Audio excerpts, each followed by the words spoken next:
Hi, so for this session we're going to look at how really to approach an unseen poem and the ideas that you can work through. And what I'm going to do is look at the poem with you and kind of talk through what I'd be doing with it if I was looking at it for the first time. So the poem we're looking at is Spellbound by Emily Bronte. And because we're going to do this as reading an unseen poem, I'm going to kind of not bring in any of the Bronte's background or any of the speculation about why this poem was written. If you are interested in that about how it came about or how people think it came about, then there's an awful lot on the internet talking about its genesis. So we look at the poem for the first time, and this is going to assume that you've read it. Now, one thing about this version of it, which I'm just going to make a bit bigger, is you can see the two little lines I've put in there to separate out the stanzas. So this is written as 3 quatrains, and my programme for this has squished out the line breaks.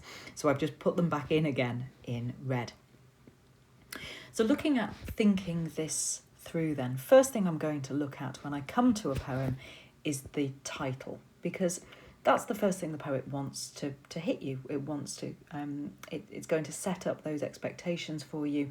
Think about what this poem might be about, set the groundwork, and then you're going to see if the rest of the poem confirms what you think, develops it or challenges it, or even kind of subverts it, even manipulates it.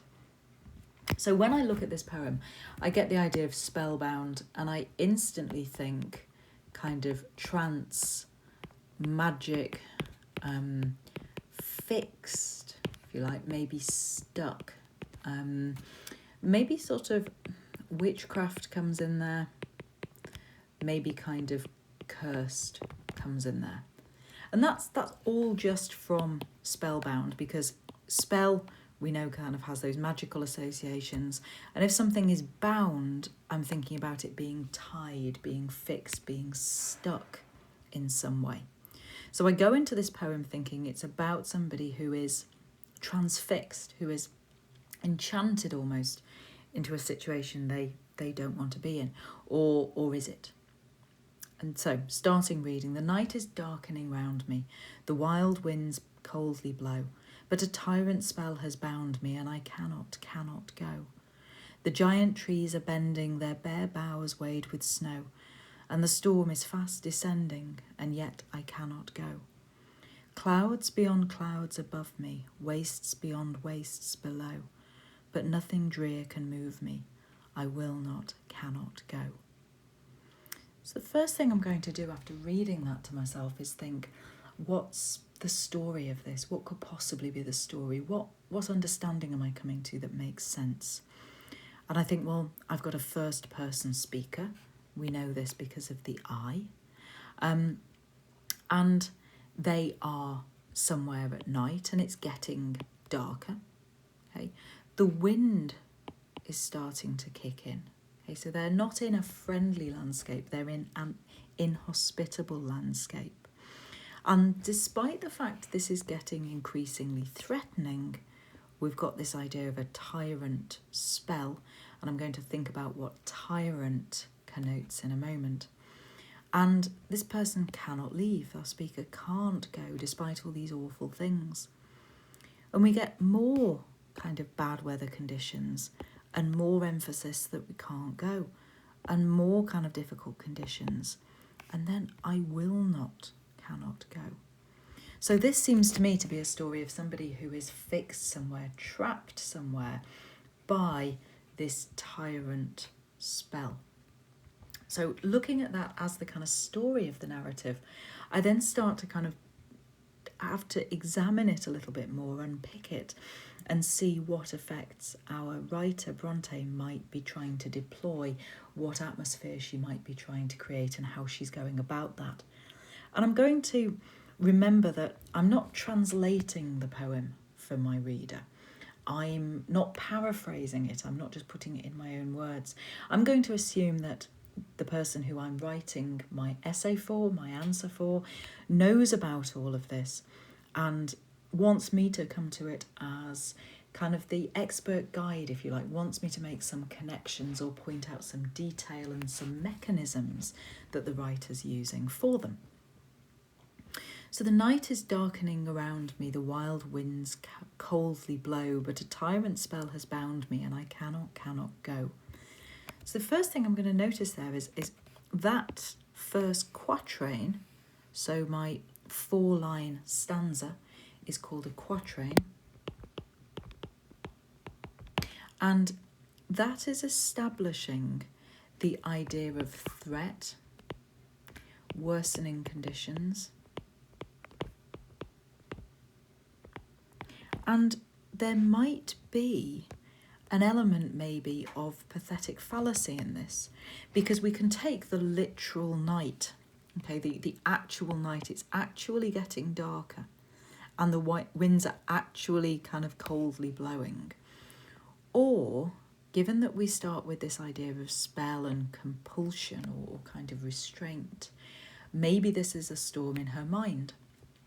And because this is a poem, we don't have to choose between those two options. We can write our notes in a way that translates into our essay being exploratory. So we're thinking of lots of language like this could suggest or this could convey. So I'm going to put myself a note here that maybe it's pathetic fallacy. That idea where the weather mimics emotions, or maybe actually we're going so far as the storm in her mind actually is just psychological. Maybe there isn't any real storm outside, maybe it's all metaphorical. And I'm going to look at these statements. So the night is darkening round me. Okay, so we've got this getting darker, so kind of threat. We've got everything that happens with the night and darkness. And we've also got round me, so it's trapping her, okay, enclosing her. This isn't, it's just getting darker. This is, it's darkening around me. So they're almost getting a sort of sense of, I suppose, claustrophobia about it, kind of that fear of small places, of confined spaces. And the wild winds coldly blow. And again, we've got this idea of cold. I think this could be literal or metaphorical. You can have emotional coldness as well as actual literal coldness. So I'm wondering whether this is unfriendly as well as being cold. We've got this alliteration here, wild wind. Now, I'm never going to just pick out alliteration and just point out that there's alliteration. I'm always going to try and attach it to something or kind of explore it a little bit further to see what it might be reflecting. And here we've got that whir blowing kind of sense. So I'm going to argue maybe it is mimetic. So maybe it's mimicking, there's that sense of onomatopoeia to it. Okay. But we've got, again, these end stops, end stop, end stop, end stop, 3 out of 4, which is making it seem here very regulated, very fierce, very controlled. You know, these are lines that are kind of being said and then stopped. Apart from we get here, but. So starting with that conjunction, and you can almost, if you can spot the pattern in it, we've got a the and the, so we've got 2 statements there. And then this conjunction being a but, changing it, and then an and, a kind of consequence. So our first 2 lines are setting out what's going on, and our final 2 lines of this quatrain are then setting out kind of what's happening to her personally. But a tyrant spell has bound me, and I cannot go. So let's think of tyrant first of all. If we take this word, okay, if you are a tyrant, then we've got somebody who is not listening to anybody else, okay, a ruler or some sort of, I'm just trying to write tyrant there, my pen was going funny. Generally, a tyrant is like a dictator, is like somebody who is in control and is not exercising that power well or kindly. So a tyrant spell is a spell that is doing exactly what it wants, that is not exercising its power kindly. And this spell has bound me as the darkness goes around me. So we've got that full rhyme there. Obviously we've got blow and go as well. So I'm just noting we've got that A, B rhyme scheme as I'm going through. And I'm wanting to kind of maybe link that full rhyme with round me, bound me. Again, it's all of this kind of claustrophobia. Those two ideas are linked by the rhyme as well as by the sentiment. And our speaker, this first I, cannot go. That repetition of cannot gives an air of desperation as well as the kind of maybe determination. I don't know, because we know that we're being kept here by the spell. So maybe more determination. Cannot go. So then we move on to the next quatrain. So looking at that, let me do my notes in blue. The giant trees are bending, their bare boughs wade with snow, and the storm is fast descending, and yet I cannot go. So now we've got and there. So unpicking this again, the giant trees are bending. So here we've got size and weight. You know, everything in this landscape is being stressed, is being kind of threatened, is being kind of, is getting worse. And the night is darkening, the storm is now coming in. So everything we said about the weather from the first stanza, but now intensified. And we get this and that anaphora or anaphora. Okay, so we're starting successive lines or sentences or clauses with the same word. And it's kind of adding up. We've got that cumulative effect of this is happening and this is happening, but leading to surprisingly to and yet I cannot go. You know, I still can't go. So as the kind of circumstances and environment builds up against the speaker, she's still trapped there. And we've got this cannot go coming in as a refrain, as a repeated line to emphasize how trapped she is. And now we have another stanza, which is kind of really making sure that everything above her clouds beyond clouds above me, and everything below her wastes beyond wastes below. So a waste is kind of a ground where that's kind of desolate, that's empty, where nothing is. So she's got above her kind of just clouds, below her, so on the ground, just these wasteland areas. But nothing drear can move me. So nothing on earth is able to move her. Nothing of any, I suppose, merit or darkness or fullness. If you think dreary, nothing can persuade, or nothing can get her free, release her. You know, this is not a pleasant landscape. Nothing kind of dreary, nothing awful can move her. And move her, having that dual meaning, okay? So having that idea of move me in terms of physically move me and also emotionally move me. So nothing matters to me. I will not, cannot go. And that we're maybe getting an air of determination there. So despite all of this, she's not going to go, as well as she's unable to go. So then I'm going to take a step back from this, because obviously this stanza is talking about how surrounded she is. So she's surrounded top and bottom, as well as the darkness going around her and the landscape kind of on her level threatening her, the storm coming down upon her. It's like she's being attacked on all levels. And we end with that kind of resolution or decisive kind of feeling from that repeated line. And again, we've got a lot of rhyming here. And the rhyme I'm starting to look at, if I'm just going to change colour again, we've got me, me, me, me. And then kind of everything is truly a B rhyme. So the O, O, O, O, O. Okay, there's a lot of go rhyming there. And then below, blow comes down. So a lot of the end rhymes are me kind of maybe showing her predicament, showing how central all of this is to her.